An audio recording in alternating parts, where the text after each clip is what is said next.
Paths can be used to create selections or draw a line along a precise path.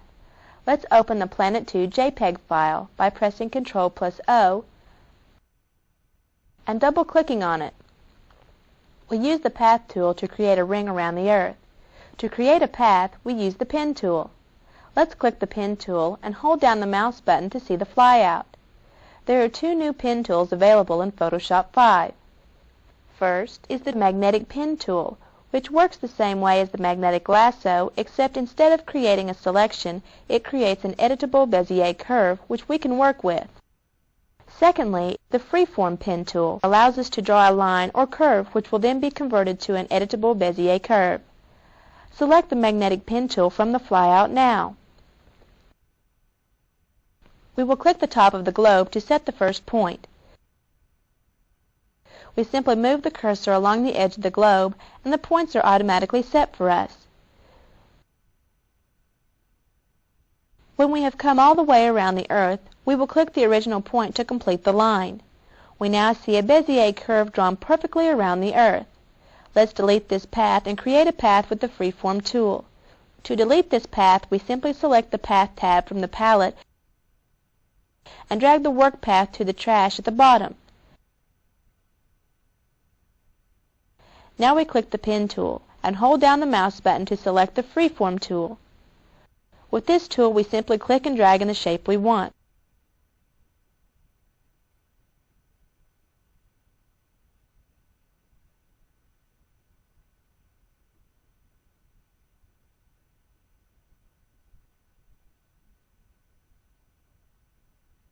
Let's adjust this path now.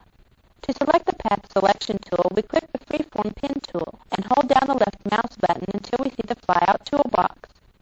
Then we drag the mouse over the Path Selection tool, which looks like an arrow. It is the tool second from the right in the flyout. We release the mouse and the tool is selected. To adjust the path, we simply click any point, hold down the mouse button, and drag. We can also adjust the curve handles in the same way. We continue to adjust the points and handles until the path is exactly the way we want it. Let's use some of the other tools available for editing paths. We click the Path Selection tool in the toolbox and hold down the mouse button. Next, we'll select the Add Point tool.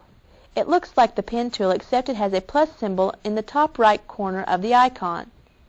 To add a point, we place the cursor over the path and click. We do this and notice that a point has been added and already has curve handles. Adding a point to the path does not change the path. It only adds a control point from which the path can be adjusted. Adding a point to a curved portion of a path automatically creates a point with the appropriate handles for that curve. Adding a point to a straight line segment creates a corner point with no curve handles. However, a curved point can be added to a straight segment by clicking and dragging the mouse when the point is added.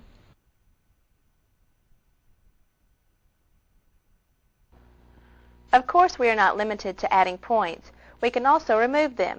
And if we add a point to a curve or simply create a curve accidentally, we can convert the curve to a corner or a corner to a curve. To remove a point from the path, we activate the Pen tool flyout and select the tool with the minus symbol in the upper right corner of the icon.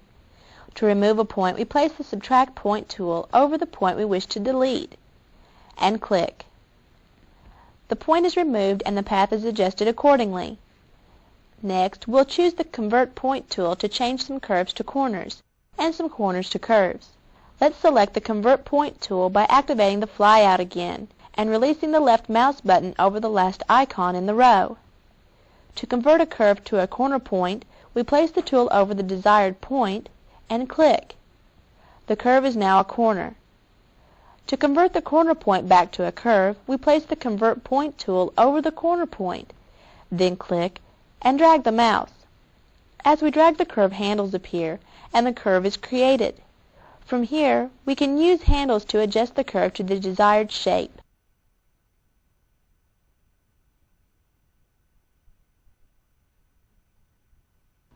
Now we use the Paths palette to change the path to a graphical part of the image. Now that we have created a path, what do we do with it? A path contains no graphical information and does not appear when we print. However, a path is a great way of defining exact selections and creating graphics. Let's begin by observing the Paths tab from the palette. We see the work path is displayed in the same way layers are displayed. To turn the path into a graphic element, we click the black arrow on the side of the palette. Then select Fill Subpath. The Fill Subpath dialog box is displayed. Currently, the Contents section is set for foreground color. We'll leave foreground selected. Next is the Blending section. We use these options to determine the opacity of the fill. If we want the fill to be semi-transparent, we would change the opacity to less than 100%. We do, so type 75 in the opacity box. We'll leave the mode set to normal, although the same modes, which we discussed for the gradient and layers, are available here as well. We'll also leave the rendering option set to anti-aliased, so the fill will have smooth edges. We click OK. And the path is now filled with the current foreground color, and the earth now has a ring.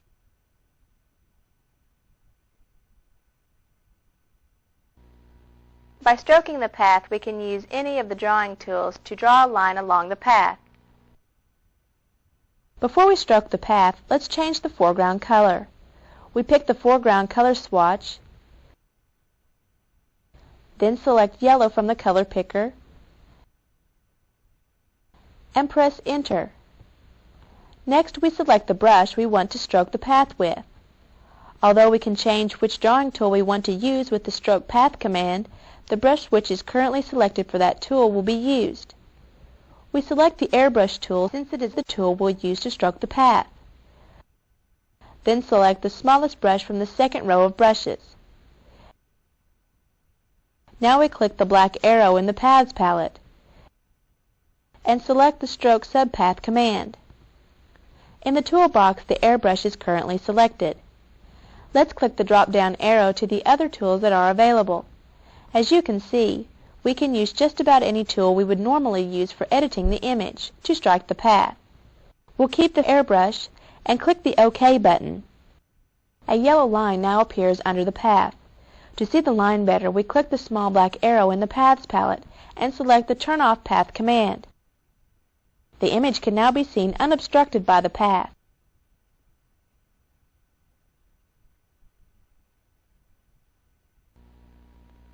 Let's see how we can use the paths to create selections. We click on the Work Path in the Paths palette to turn it on again. Then click the small black arrow to display the flyout menu. Let's click the Make Selection command, and the Make Selection dialog box appears. We'll leave the feather radius set to 0 pixels and leave anti-alias selected in the rendering options. Let's discuss the operation options.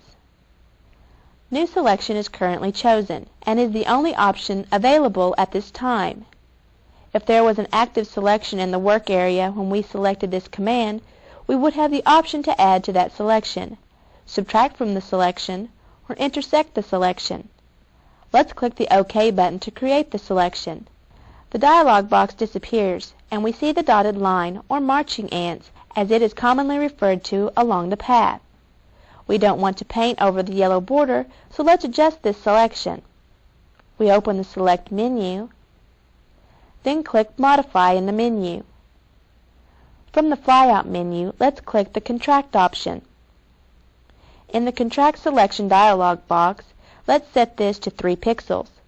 Then click the OK button.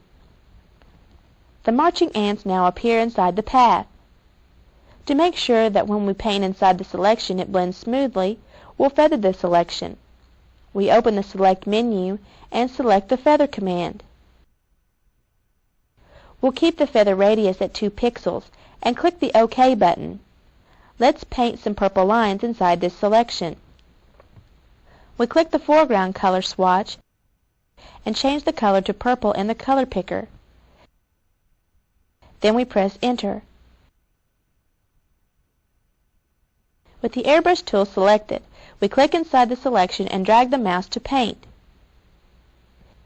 To see the changes we made, we press Ctrl+D to deselect the ring.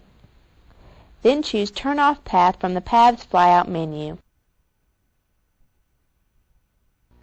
Paths can not only be created and edited in Photoshop, but we can also copy paths from other files. Let's copy a path from another file. We press Ctrl+O for the Open command. Then double-click the frame file to open it. To copy the path we want to copy, we must first select it. We click the path titled Frame. Then, using the Path Selection tool, we click, then drag a box around the entire path. To copy it, we simply press Ctrl+C. Now we want to paste this path into the image we are currently working on, so we open the Window menu and select Planet 2 from the bottom of the menu. We don't want to paste this path over the one we just created, so we'll create a new path. We click the black arrow on the side of the Paths palette and select New Path from the flyout menu. The New Path dialog box appears. Let's name this path Border and click the OK button. We can see in the Paths palette that the new path appears above the old path. We now press Ctrl+V, and the path is pasted into the current image. If you use Adobe Illustrator to create vector art, it is possible to copy paths from Illustrator, then paste them in Photoshop. However, Adobe Illustrator files cannot be imported as a path. Let's use this path to add a border to the image. Click the black arrow on the side of the palette and choose Make Selection. We'll leave the selection options as they are and click the OK button. Now we open the selection menu and choose the Inverse command. We'll fill the border with the same pattern we created earlier. We click the Paint Bucket tool. Then click outside the selection. We press Ctrl+D to deselect the border.